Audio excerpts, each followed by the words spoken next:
दोस्तों नमस्कार।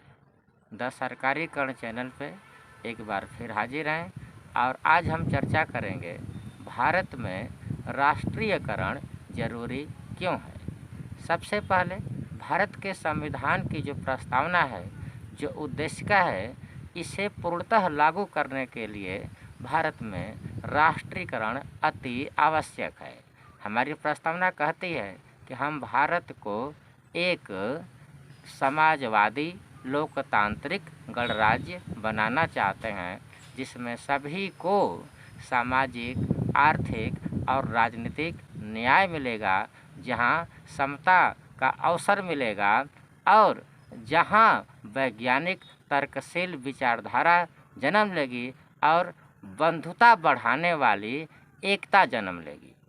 कुल मिलाकर ये कि भारत को आम जनता का देश बनाने के लिए, यहाँ के संसाधनों पे जनता का कब्जा हो, ऐसा देश बनाने के लिए राष्ट्रीयकरण जरूरी है। लोकतंत्र की जो परिभाषा अमेरिका के राष्ट्रपति ये अब्राहम लिंकन जी ने कहा था कि लोकतंत्र जनता का, जनता के लिए, जनता द्वारा होता है। इसका सीधा से अर्थ है कि जब उत्पादन के संसाधनों की असली मालिक, निर्णय लेने वाली मालिक आम जनता रहेगी, तब उसी का प्रशासन होगा और तब वह शासन प्रशासन उस जनता के लिए काम करेगा।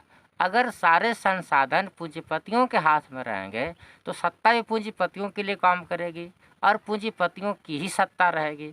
इसलिए ज़रूरी है कि अगर समाजवादी लोकतंत्र बनाना है तो उत्पादन के सभी साधनों संसाधनों का पूर्णतः राष्ट्रीयकरण किया जाए।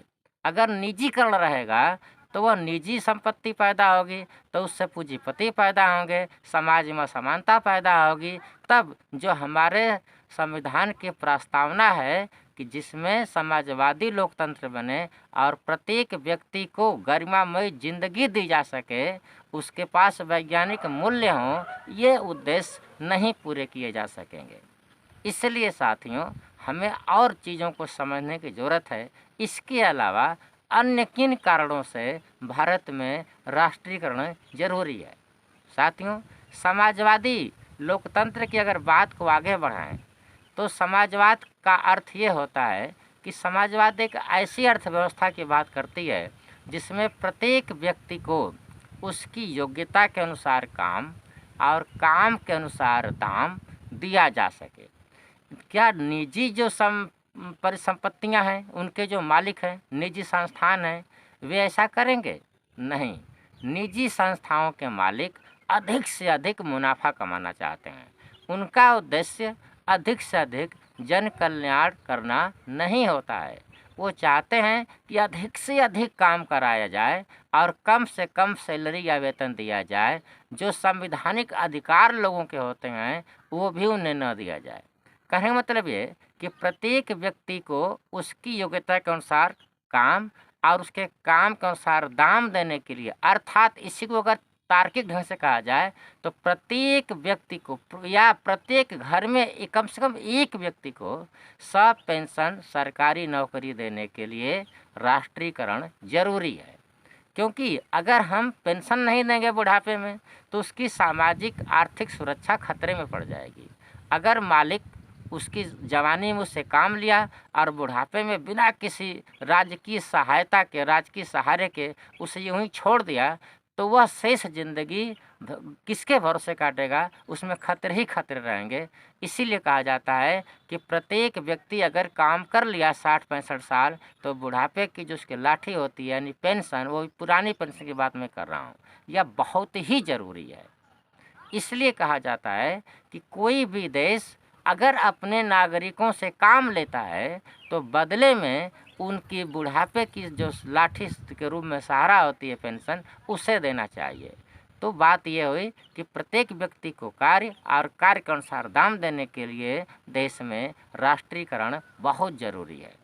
इसी के साथ दूसरा मुद्दा उठता है कि अगर हम प्रत्येक व्यक्ति को, प्रत्येक बच्चे को समान शिक्षा और समान चिकित्सा समान माहौल में देना चाहते हैं तो इसके लिए राष्ट्रीयकरण बहुत ज़रूरी है। आप देख रहे हैं जो निजी संस्थान है जैसे प्राइवेट स्कूल, उनकी करोड़ों करोड़ों के बिल्डिंगें बनाते हैं और फिर उसमें वो बच्चों से इतनी ज़्यादा फीस लेते हैं, जैसे डोनेशन के स्वरूप में का LKG UKG की फ़ीस जो है उनकी जो है लाखों में जाती है। वो रैंकिंग करते हैं कि उनके स्कूल में जो है वो क्या मतलब कहते हैं उसको कि तालाब है, AC सब लगी हुई है, घुड़दौड़ की व्यवस्था है, गोल्फ खेलने की व्यवस्था है, और उन संस्थाओं के फीस इतनी ऊंची कर देते हैं कि उनमें सिर्फ करोड़पतियों के ही बच्चे जा सकते हैं, या फिर टॉप के जो राजनेता होते हैं, उद्योगपतियों के जो बच्चे होते हैं वो उसमें जा सकते हैं, जैसे कि दून स्कूल। ऐसे और कई जगहों पे स्कूल हैं जहाँ पे गरीब आदमी जाने के लिए सोच भी नहीं सकता।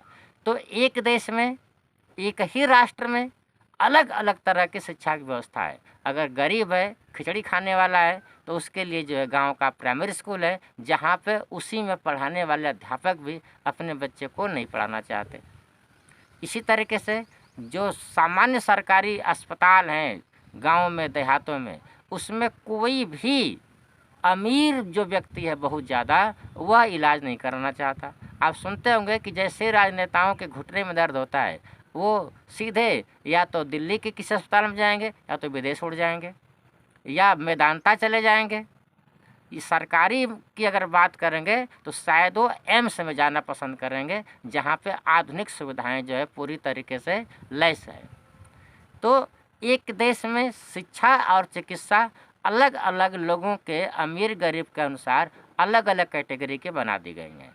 ये हमारे समाजवादी लोकतंत्र का उद्देश्य नहीं था। हमारा उद्देश्य था कि अगर हम नवोदय विद्यालय बनाते हैं, प्रत्येक गांव में नवोदय बनाते हैं, तब क्या होगा कि उसमें बिना एंट्रेंस के प्रत्येक बच्चे को शिक्षा दी जा सकेगी। उसमें आवासीय विद्यालय रहेगा, स्टाफ भी वहीं पर रहेगा। तो वो बच्चा जब घर जाएगा तो वहाँ पे बकरी नहीं चराएगा, गोली या गुल्ली डंडा नहीं खेलेगा उस तरीके से, या पतंगबाजी नहीं करेगा, गाली गलौज वाले शराबी वाले माहौल के परिवार में वो नहीं रहेगा। वहाँ शिक्षित अध्यापकों और स्टाफ के साथ वो बच्चा रहेगा, जैसे कि नवोदय में होता है।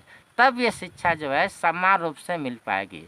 समान शिक्षा का मतलब समान पाठ्यक्रम ही नहीं होता है, बल्कि उसका माहौल भी वैसा होना चाहिए कि ठीक से पढ़ सके। अब कल्पना कीजिए कि किसी बच्चे के घर में रोज़ शराब पीकर उसके माता पिता आपस में झगड़ा करते हों, या पड़ोस में ज़ोर शोर से गाने बजते हों, या उसमें गाली गलौज होता हो, तो ऐसे माहौल में कोई बच्चा अच्छी तरह शिक्षा कैसे प्राप्त कर पाएगा? उसका दिमाग कैसे कंसंट्रेट होगा, कैसे केंद्रित होगा? तो इसलिए अगर समान शिक्षा समान माहौल में देना है, समान चिकित्सा समान माहौल में देना है, तो उसके लिए नवोदय की तर्ज पे स्कूल और एम्स की तर्ज पे अस्पतालों का होना बहुत ज़रूरी है। और ये तभी हो पाएगा जब इसमें लगने वाला जो धन है उसको जुटाने के लिए सरकारों के पास सरकारी उद्योग धंधे हों, और ये बिना राष्ट्रीयकरण के संभव नहीं है। और किन कारणों से ज़रूरी है राष्ट्रीयकरण? साथियों, अगर हम चाहते हैं कि हमारे देश में प्रगतिशील, तर्कशील, वैज्ञानिक मूल्य स्थापित हो, तो भी राष्ट्रीयकरण जरूरी है। अगर हम निजी संस्थाओं को ऐसे ही मनमाने तरीके से छोड़ देंगे, तो वो जनता को पिछड़ी चेतना पर रखने के लिए वो अंधविश्वास, जादू टोने और तरह तरह के मनोरंजन के नाम पर कम बुद्धि पैदा करने वाले वो सीरियलों की भरमार कर देते हैं। इससे जनता के बीच में आधुनिक वैज्ञानिक समझ, जैसे डार्विन का विकासवाद, या समाजशास्त्रियों का कोई अच्छा सिद्धांत, या कानूनविदों का कोई ज्ञान, या इस तरीके से आधुनिक कला, मतलब कि कला, साहित्य और विज्ञान, ये जो 3-4 अच्छी चीज़ें होती हैं वो आम जनमानस में नहीं जा पाती, सिवाय वो पाखंड, वो भी खास तौर से जो पिछड़े दिमाग वाले पाखंड होते हैं, जैसे बलि, यज्ञों की बलि, या उसमें पूजा पाठ, या इस तरीके की चीज़ें जो कर्म कांडों पर आधारित है, उन चीज़ों में जनता फंस के रह जाती है। इसीलिए मैं कह रहा हूँ कि अगर वैज्ञानिक शिक्षा देना है, लोगों को तर्कशील, प्रगतिशील बनाना है, तो वह वैज्ञानिकों की देख रेख में जो संस्थाएं चलती हैं उसमें नागरिकों को रखकर ट्रेनिंग देना बिल्कुल ज़रूरी है। और यह निजी संस्थाओं के भरोसे तो कतई नहीं किया जा सकता, इसके लिए भी राष्ट्रीयकरण बहुत ज़रूरी है। इसी तरह से दूसरी बात है कि अगर असमानता को कम करना चाहते हैं, जैसे हमारे जो नीति निर्देशक तत्व है उसमें यह बात कही गई है कि सरकार का यह कर्तव्य है, राज्य का यह कर्तव्य है कि वह देश में अधिकतम समानता स्थापित करे। और हम क्या देख रहे हैं, अब ये भी बहुत सारी रिपोर्ट आई है ऑक्सफैम की जो कहती है कि 10% लोगों के पास, सिर्फ 10% लोगों के पास देश की 57% आमदनी एकत्र हो गई है। और ये असमानता लगातार बढ़ती जा रही है हमारे देश में। आपने सुना होगा कि अडानी तीसरे नंबर के अरबपति बन गए, और भी ऐसे अरबपति हैं जिनकी कुल संपत्ति देश के कुल जीडीपी से भी, यानी जो जनता के पास जो जीडीपी इकट्ठी है आम जनता के पास, उससे कई गुनी है। तो ये असमानता क्यों बढ़ती चली गई? उसका एक ही कारण है, निजीकरण और धन को खानदानी बना देना। कि अगर कोई के पास अगर कारखाना है तो उसका बेटा उसका मालिक बन जाएगा, अगर राष्ट्रीय संपत्ति होती तो सिर्फ पेंशन लेकर घर चला जाता। फिर जो वैकेंसियाँ और ज़्यादा वैकेंसी आती, सरकारी संस्थाएं ज़्यादा रहती, खूब ज़्यादा वैकेंसियाँ निकलती, क्योंकि राज्य को गारंटी देना होता है कि प्रत्येक व्यक्ति को वह सुरक्षित काम देगा। तो जब चीज़ें विरासत या ख़ानदानी नहीं रहती तो वैकेंसियाँ खाली होती रहती, उसमें नए नए भर्तियाँ होती रहती, और इस तरीके से जो धन की असमानता है वह कम कर दी जाती। क्योंकि धन जो है वह राज्य का विषय रहता, राज्य के पास रहता, और राज्य अपने नागरिकों को बेहतर ज़िंदगी देने के लिए जहाँ ज़रूरी हो सकता था वहाँ खर्च करता। इसलिए भी राष्ट्रीयकरण बहुत ज़रूरी है। कुल मिलाकर अगर हम इस देश को एक तार्किक, प्रगतिशील और समान, अधिकतम समानता स्थापित करना चाहते हैं और सबके बीच वास्तव में भाईचारा स्थापित करना चाहते हैं और वास्तव में समता मूलक बनाना चाहते हैं, तो इन सब उद्देश्यों के लिए देश में कृषि से लेकर बीमा, उद्योग धंधे, परिवहन, संचार, ये सारी चीज़ों का राष्ट्रीयकरण बहुत ज़रूरी है। अंत में डॉक्टर अंबेडकर जी के शब्दों में मैं बात करना चाहता हूँ, ख़त्म करना चाहता हूँ, जब वो कहते हैं कि लोगों के संवैधानिक अधिकार सिर्फ सरकारी संस्थाओं में सुरक्षित रहते हैं, निजी संस्थाओं में वे अपना अर्थ खो देते हैं। तो साथियों, इसका मतलब है कि सरकारी संस्थाओं में ही लोगों के अधिकार पूरी तरह से मिल सकेंगे, निजी संस्थाएं उन अधिकारों का हनन करती हैं। इसलिए राष्ट्रीयकरण बहुत ज़रूरी है। बहुत बहुत धन्यवाद। Thank you.